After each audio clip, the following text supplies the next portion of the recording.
đã về từ ngõ Mỹ Thuận cái ngõ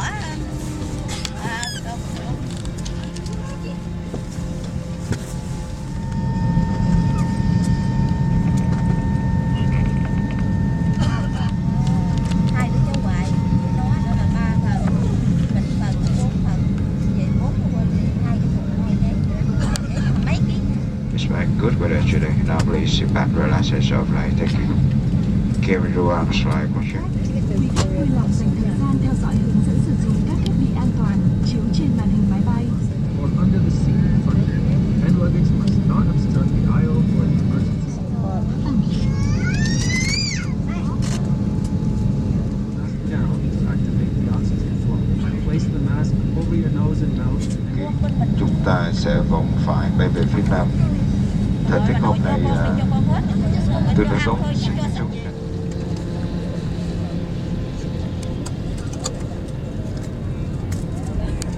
Merry Christmas and a Happy New Year. It's a pleasure to welcome you on board our Airbus 321, flight number VN407 KE5677 from Seoul to Ho Chi Minh City. Our estimated flight time to Tân Nhất International Airport is 5 hours and 5 minutes.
を縛られるけど